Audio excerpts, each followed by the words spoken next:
शांति दूत की सुन लो वाणी, शांति दूत की सुन लो वाणी, शांति दूत की सुन लो वाणी, शांति दूत की सुन लो वाणी, शांति दूत की सुन लो वाणी, शांति दूत की सुन लो वाणी। रहेगा नहीं किसी नैन में पानी। कितने? कहां 5 नहीं होते थे? 5 करोड़ सोने की असरफी हाथ में, और ब्राह्मण देव अपसेट। जिंदगी के मेले में झमेले कम न होंगे। अभी भी हैप्पी नहीं है। He doesn't happy right now. He has a lot of money, but unhappy.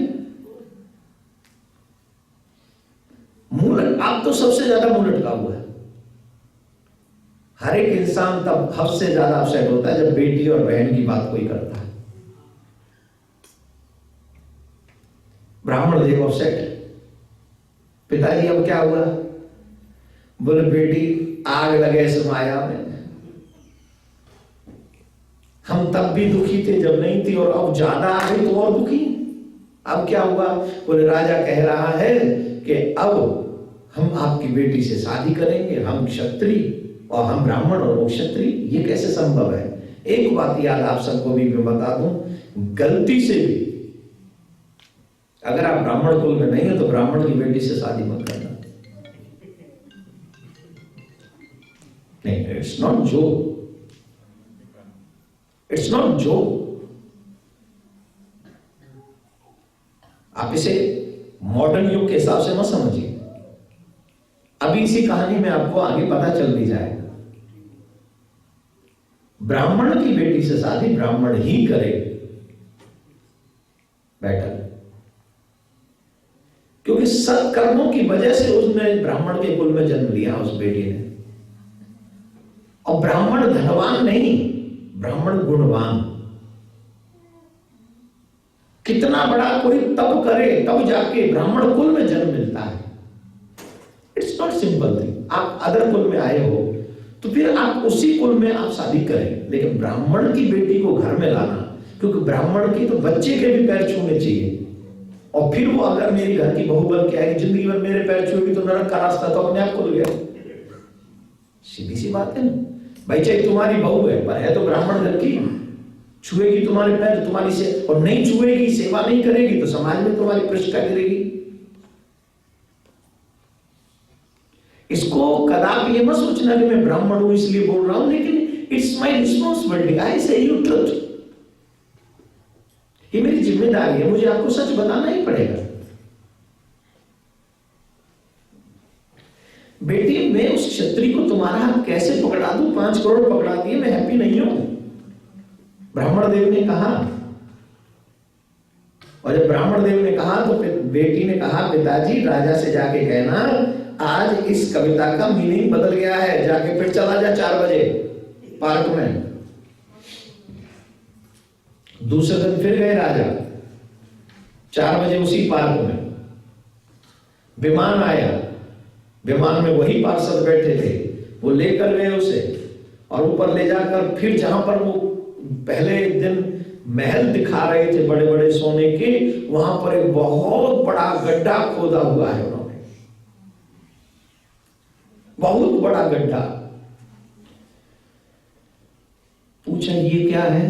बोले कि जो राजा धर्मवीर था ना वो अधर्मवीर हो गया है, अब उसके लिए यहां पर एक स्पेशल नरक की व्यवस्था की जा रही है। दान तो दिया लेकिन वो ब्राह्मण कुल की बेटी के साथ विवाह करना चाहता है, इसलिए वो नरक में जाएगा और उसके लिए अलग से नरक यहां बनाया जा रहा है, जहां उसे कोई खाने के लिए कुछ नहीं मिलेगा, पीने के लिए कुछ नहीं मिलेगा। रात दिन उसे सजाएं दी जाएगी, रात दिन उसे पनिशमेंट दी जाएगी और उसे भूखा रखकर उसे सजा दी जाएगी और भी दुख उसको दिए जाएंगे। यहाँ पर ये तालाब खोदा जा रहा है जिसमें अंधेरा ही अंधेरा होगा, जहां पर श्याम बीचू का सब कुछ होगा, इसमें सिवाय सुख के दुखी दुखों का ये समूह होगा। उसके तो होश उड़ गए, मुझे लौटाओ, फिर गए। ब्राह्मण रात में नींद आए, नरक के नाम पे नींद आती है? आती है? इंसान को नींद कब नहीं आती, इंसान को शांति कब नहीं आती, बताओ? जब मन की फीलिंग गलत होती है तो इंसान अशांत हो जाता है, और जब मन की फीलिंग सुंदर होती है इंसान शांत हो जाता है, एकदम आनंद में। अभी यहां पर बैठे हो आप लोग, अच्छी फीलिंग पाले, दिन में से 2-4 लोग पाले हुए हैं अच्छी फीलिंग। क्या अच्छी फीलिंग पाले हुए हैं कि अब तो महाराज हम 7 दिन कथा सुनेंगे, उनके चेहरे पे स्माइल है। हम दान पुण्य भी करेंगे इस कथा में, दिया नहीं अभी 7 दिन सुने नहीं है, अभी सुने नहीं है, अंदर से सिर्फ फीलिंग आ रही है। तो देखो आपके अंदर से एक सुकून मिल रहा है, शांति आ रही है सिर्फ सोचने भर से। और इनमें से 2-4 लोग, 2 लोग ऐसे भी हैं जो सोच रहे होंगे चलो यार इन लोगों का तो काम ही ये है, अपने तो बॉस को वैसे वो बड़ा अपसेट रहता है, भगवान करे उस बॉस को, या फिर इसी कहीं कथा के बाहर किसी की गाड़ी खड़ी मिल जाए, कोई मोबाइल मिल जाए तो लगाओ उठा लो, और नहीं मिले तो बोले जाके देखेंगे ऑफिस में कुछ गड़बड़ करेंगे। क्या करेंगे? गड़बड़ करेंगे। गड़बड़ किया नहीं है, अभी गड़बड़ किया नहीं है, चोरी की नहीं है, पर मन अशांत हो गया। अशांत कैसे हो गया? बोले अगर चोरी करते हो पकड़े गए तो, परेशान हो गए तो, किसी ने देख लिया तो फिर क्या होगा? एक अच्छी फीलिंग जो आपको तुरंत सुख दे रही है, एक बुरी फीलिंग जो आपको तुरंत दुख दे रही है, फिर भी इंसान क्या करता है? रात भर सो न सका राजा उस नरक की भावना को देखकर। सुबह होते ही पंडित जी को बुलाया, महाराज मुझे क्षमा कर दो, अब मैं आपकी बेटी से विवाह नहीं करूंगा, पर एक प्रॉमिस करता हूं जितना भी आपकी बेटी के विवाह में धन खर्चा होगा वो मैं लगाऊंगा, वो सारा धन में खर्चा करूंगा, कितना भी लगे। ब्राह्मण की बेटी ने कहा फिर जाके कहना राजा से, मीनिंग फिर बदल गया, शाम को फिर पार्क में चला जाए, फिर घूमने बगीचे में गए, फिर विमान था, दूसरे दिन गए तो वहां हजारों लोग लगे हुए हैं, वो उस तालाब को पाट रहे हैं, और फिर वहां पर एक नया स्वर्ग बनाने की तैयारी अलग से उस राजा के लिए। पूछा अब क्या हो रहा है? बोले अब वो राजा फिर से धर्मवीर हो गया है, उसका भावना सुंदर हो गया है। तो अब बोले अब ये है कि उस राजा के लिए अलग से स्वर्ग की तैयारी की जा रही है, अब उस राजा को नरक में नहीं स्वर्ग में व्यवस्था करी जाएगी। बोलो राधे राधे, जोर से बोलना पड़ेगा। बात समझ में आई? जिंदगी के मेले में झमेले कब न होंगे, अफसोस इस बात का एक दिन हम न होंगे। ये मत सोचना कि मुझे जिंदगी में फुर्सत नहीं है, अरे फुर्सत किसे है मेरे प्यारे। लोग मर भी जाते हैं वो भी कहते हैं मेरा तो काम रह गया। तो इसलिए ये मत सोचो कि फ्री होके भक्ति करेंगे, फ्री होके धर्म करेंगे। फ्री हुआ कौन है आज तक? होते नहीं है, होना। Time management is life management. आप टाइम को मैनेज करना सीखिए। अगर आप टाइम मैनेज कर लेंगे तो मैं गारंटी से कहता हूं आपको आनंद आएगा। ये 7 दिन आपकी जिंदगी के महत्वपूर्ण दिन हो सकते हैं। आज पहला दिन है, मुझे पता है आप वर्किंग डे में वर्क करेंगे, लेकिन मैनेज करिए कि आप वर्क करेंगे सिर्फ 5 बजे तक, उसके बाद 6 बजे से कथा सुनेंगे, सब कुछ आनंद। कलयुग के लोगों की चिंता ऋषि मुनियों को है। सूर्य जी महाराज ने प्रश्न किए, जब सूर्य जी महाराज पधारे, सौनकादिक ऋषियों ने प्रश्न किए, हे गुरुदेव कलयुग के लोगों का कल्याण कैसे होगा? हे सूर्य जी आपका ज्ञान तो बहुत बड़ा है, अज्ञान ध्वांत विध्वंस कोटि सूर्य समप्रभ, सूताक्षाई कथा सारम मम कर्ण रसायन। आपका ज्ञान करोड़ों सूर्यों के समान है, आप हमारे अज्ञान को मिटा दीजिए। हमें बताइए कि भगवान ने अवतार क्यों लिए? लिए तो उनकी जरूरत क्यों पड़ी? लिए तो कहां लिए? कितने अवतार लिए? भगवान सामर्थ्यवान है, उसे अवतार नहीं लेने की जरूरत ही नहीं। भगवान इशारा करे तो संसार में प्रलय हो जाए, उस परमात्मा को अवतार लेने की क्या जरूरत है? भगवान। और फिर कलयुग के लोगों पे समय नहीं है, इनका कल्याण कैसे होगा? कलयुग के लोगों पे समय है? सबसे कम समय किसी पे है तो कलयुग के लोगों पे।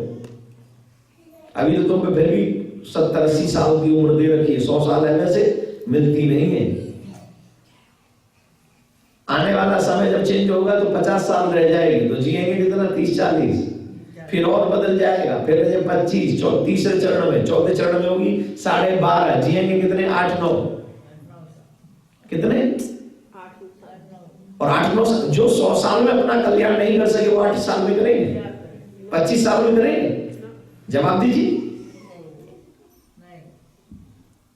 कल्याण कराना है तो हमें अभी शुरू करना पड़ेगा, कल का नाम तो काल का है। बोले महाराज क्या करें? बोले कलयुग को लोगों को भागवत श्रवण करना चाहिए, और कलयुग में जो लोग भागवत श्रवण करते हैं उनका कल्याण सहज में हो जाता है। हे महाराज हमें भी जरा भागवत का महत्व बता दीजिए कि भागवत से किसी और का भी कल्याण हुआ है कि सिर्फ आप हमें ही सुना रहे? बोले नहीं, हुआ है। एक समय की बात है, देवर्षि नारद वृंदावन में भ्रमण करते हुए पहुंच गए थे। वहां जाकर उन्होंने देखा एक स्त्री रो रही है, बड़ी सुंदर स्त्री है, नौजवान स्त्री है, पर रो रही है बड़ी जोर जोर से, फूट फूट के। पूछा क्यों रोती हो, आपका वजह, रोने की वजह क्या है? तो उन्होंने कहा अहम भक्त रीतिम ख्यातायो मेरे तनियोर मतो ज्ञान वैराग्य नामानो काल योगी नजर जरो। मेरा नाम भक्ति है और मेरे पुत्र ज्ञान वैराग्य हैं, जिनकी वजह से मैं वृद्ध हो गई हूं। क्योंकि जिनकी वजह, वृंदावन में आने से पहले मैं वृद्ध थी, गुजरात में जब गई तो मैं वहां वृद्ध हो गई, लेकिन वृंदावन में आई तो मैं जवान हो गई, लेकिन मेरे पुत्र यहाँ पर वृद्ध हो गए हैं जिनकी वजह से मैं दुखी हूं। ज्ञान वैराग्य कहां वृद्ध हो गए? वृंदावन में। अब वृंदावन में ज्ञान वैराग्य वृद्ध क्यों हो गए? बोले इसलिए ज्ञान वैराग्य वृद्ध हो गए वृंदावन में, क्योंकि वृंदावन में ज्ञान वैराग्य की नहीं, प्रेम की, भक्ति की पूजा है। हम और आप आज तक भगवान से इतने दूर क्यों हैं जानते हो? क्योंकि हम और आप भगवान को भगवान बनाकर मंदिर में बैठा देते हैं, कभी उसे अपना मानते ही नहीं। हम उसे समय क्यों नहीं दे पाते? इसी वजह से समय भी नहीं दे पाते हैं, क्योंकि हम सोचते हैं वो भगवान है, फिर उसकी जरूरत कब है? बोले जब हम मुसीबत में होंगे तब हमें उसकी जरूरत है, तो पुकार लेंगे वो आ जाएगा। तो मतलब वो कौन है? बोले प्रॉब्लम को सॉल्व करने वाला है, जब मुझे जरूरत होगी तब बुलाऊंगा, उससे पहले नहीं। लेकिन ये तो सेल्फिश वर्क हो गया, ये तो स्वार्थ वाला काम हो गया। भगवान तुम्हारी प्रॉब्लम्स को सॉल्व तो कर सकता है, लेकिन तुम्हें दर्शन नहीं दे सकता। दर्शन के लिए तो तुम्हें उसका बनना पड़ेगा, और उसका बनना कैसे पड़ेगा महाराज? कैसे बने? जैसे आप अपने बेटे के बन गए, जैसे आप अपने पति के बन गए, जैसे आप अपनी पत्नी के बन गए, जैसे आप अपने माँ बाप के बन गए, जैसे आप अपने फ्रेंड के बन गए, जैसे आप अपने रिलेटिव्स के बन गए, वैसे भगवान के बन जाओ। बोले ये तो दिखते हैं, बोले वो भी दिखता है। बोले हमें तो नहीं दिखता, फिर मुसीबत में कैसे दिखता है? आप कह रहे हो हमें नहीं दिखता है, फिर मुसीबत में कैसे दिखता है? फिर ये भूत प्रेत कहां चले जाते हैं जो हमेशा तुम्हारे साथ 24 घंटे हाथ में हाथ डाल के घूमते?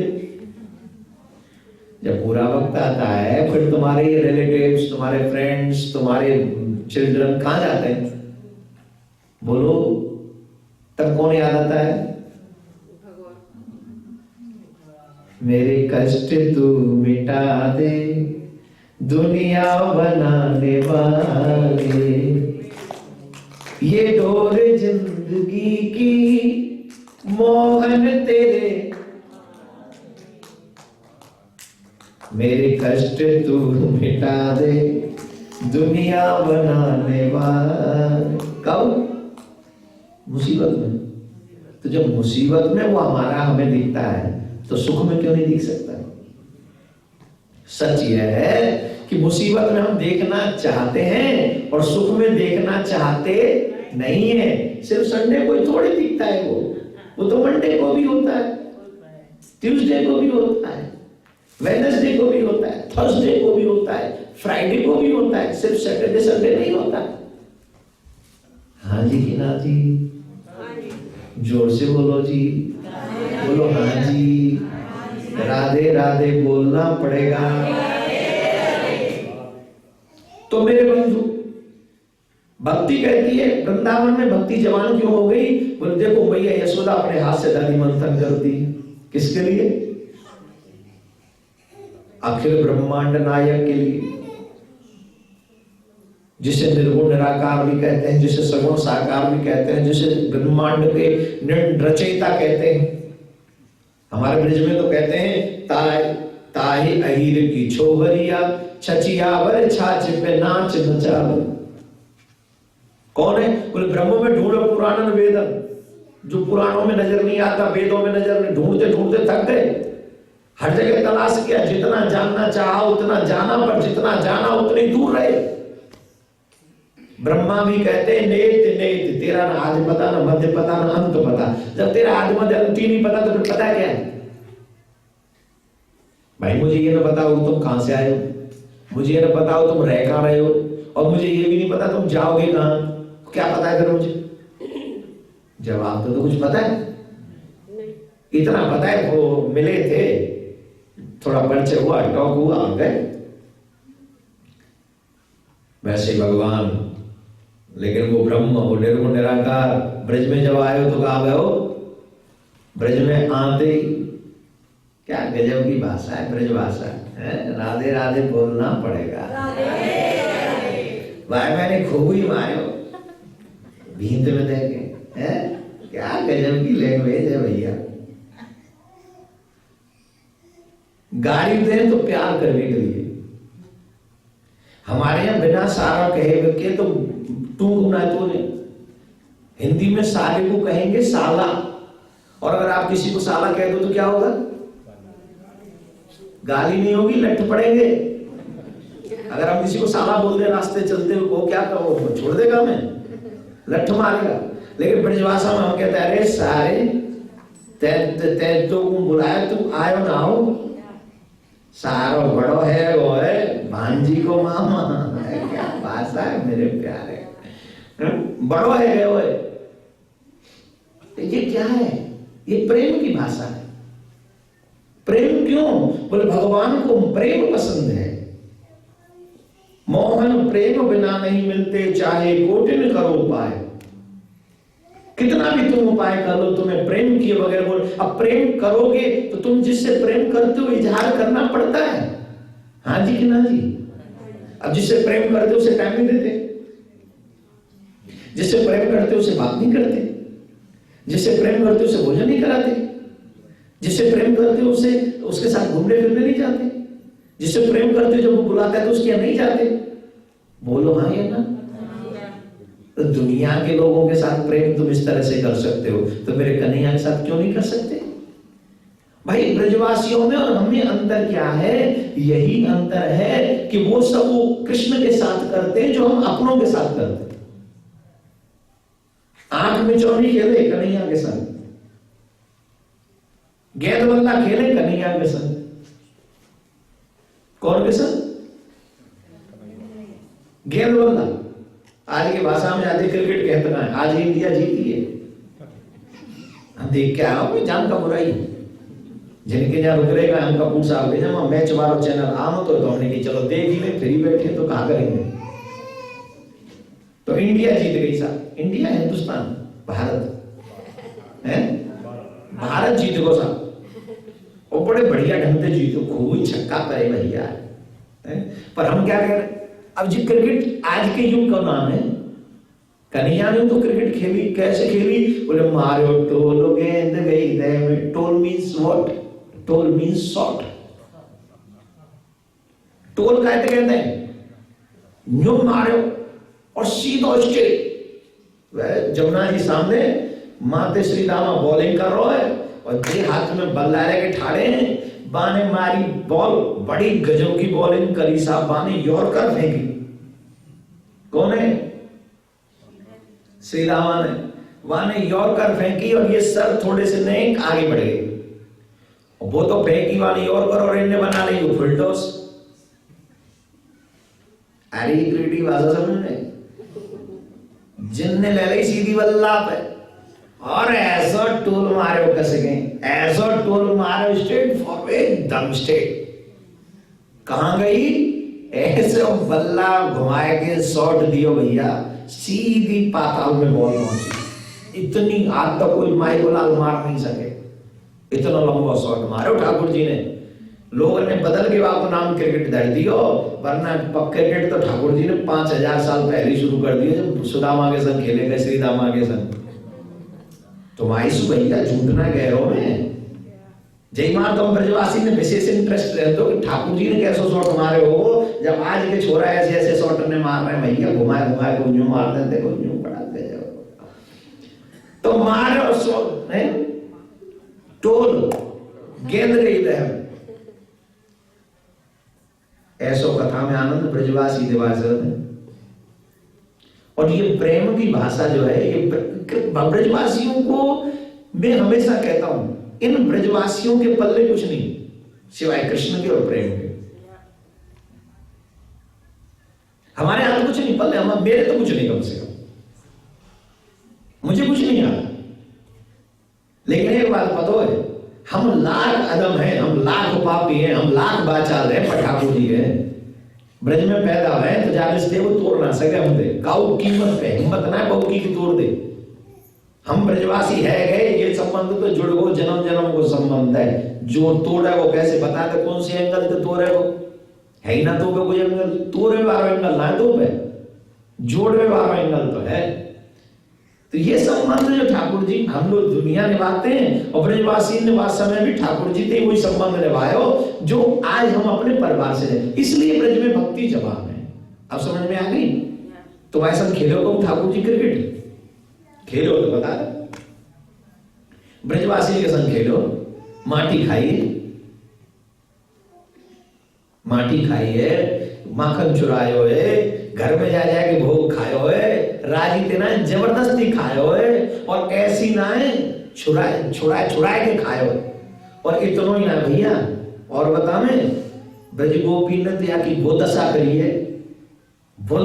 है, न्यू कहती ने कि नाच के दिखा दे तो छाछ पे वक्त पता, जाके घर में भंडारे भरे हो दूधन के, जाके घर में कोई माखन की कमी ना हो, जाके तुम्हारे यहाँ आलू के परांठे की कोई कमी ना हो, खूब शाही पनीर सीख रहे हो, तो तुम कहोगे जब ब्रेड पे जाके नाचोगे? जवाब दो भाई, तुम्हारे यहाँ आलू के परांठे तुम्हारी भैया तैयार बना के बैठी है, और तुम तो कोई मैं तुम्हें ब्रेड दूंगा, ब्रेड ले ब्रेड, लेकिन नाच के दिखा, please show me your dance, can you? पागल हो गया क्या? माई मदर मेड आलू दे पराठे, तुम मैनू ब्रेड देना चाहता जब पागल। हाँ जी ना जी, कितनी भाषा मिक्स कर दी, माई मॉम मेड आलू दे, और तू ऐसी ना चाह रहा, देखा कितनी भाषाओं का मिक्सचर है। तो बताइए, जाके घर में माखन की कमी नहीं, दूध की कमी नहीं, दही की कमी नहीं, वो काय पे नाच रो? छाछ पे। काय पे? वो छाछ हमने इंग्लिश में सीखी थी, उसको बोलते हैं, बस मेरे से पहले बोल दिए, उसको बोलते हैं बटर मिल्क। जाके घर में मिल्क की कमी नहीं, जाके घर में बटर की कोई कमी नहीं, वो बटर मिल्क पे नाच रो, बताओ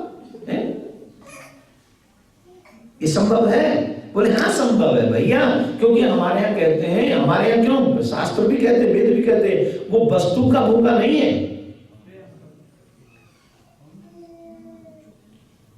वो किसी वस्तु का भूखा नहीं है। तो किसका भूखा है? बोले तुम्हारे भाव का भूखा है। प्रेम के बंधन में मोहन बंध गए, प्रेमियों ने जो बनाया बन गए, प्रेम के बंधन में मोहन बंध गए, प्रेमियों ने जो बनाया। आप प्रेमी तो बनो पहले, फिर नहीं कह पाओगे कि वो आता नहीं, फिर कहोगे रात श्याम सपने में आए, ओ मेरे दैया पी गए। गोपियां सोती नहीं है, क्यों? बोले जब सोती तो सपने में आके तंग करता है। पर हम क्या कहते हैं, प्रत्यक्ष की छोड़ो, आज तक सपने में नहीं दिखे, वो है कैसो। पूज्य महाराज श्री का स्वप्न विश्व में शांति और घर घर में भगवान के नाम का वास, इस संकल्प को एक महाअभियान बनाने का बीड़ा उठाया है श्रद्धेय शांति दूत श्री देवकी नंदन ठाकुर जी ने। भौतिकता के दौर में भटक रही युवा पीढ़ी को भी अपने महाअभियान से जोड़कर उनको भी भगवत भक्ति के रस से सराबोर करने का दृढ़ निश्चय किया है महाराज श्री ने। साथ ही विश्व शांति सेवा चैरिटेबल ट्रस्ट महाराज श्री की अध्यक्षता में अंतर्राष्ट्रीय स्तर पर भगवत भक्ति के प्रचार के साथ मानवता की सेवा के लिए भी प्रतिबद्ध है। जरूरतमंदों की सहायता और विषम परिस्थिति में महाराज श्री ने सदैव सबके लिए अपना हाथ बढ़ाया है। आप भी श्रद्धेय शांति दूत श्री देवकीनंदन ठाकुर जी के महाअभियान में अपना पुनीत सहयोग प्रदान कर सकते हैं। फाउंडर मेंबर 5,51,000 रुपए, समिति मेंबर 2,51,000 रुपए, कार्यकारिणी मेंबर 1,21,000 रुपए, सहकार्यकारिणी मेंबर 51,000 रुपए, आजीवन सदस्य 1,100 रुपए। आप अपना सहयोग विश्व शांति सेवा चैरिटेबल ट्रस्ट के भारतीय स्टेट बैंक मथुरा शाखा के खाता संख्या 3088094445 में जमा करा सकते हैं।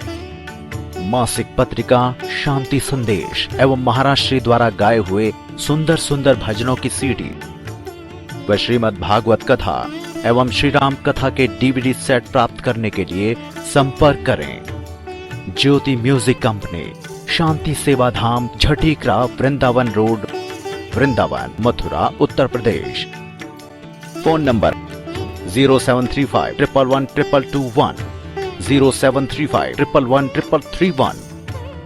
दिल्ली कार्यालय C5/90, first floor, sector 6, Rohini, Nai Delhi 110085। Phone number 01147564008। Mobile 9212210143। Website www.vssct.com, www.shantisevadham.in। Email info@vssct.com। Twitter DN/Thakur/G। Facebook Devkinandan Thakur ji VSSCT।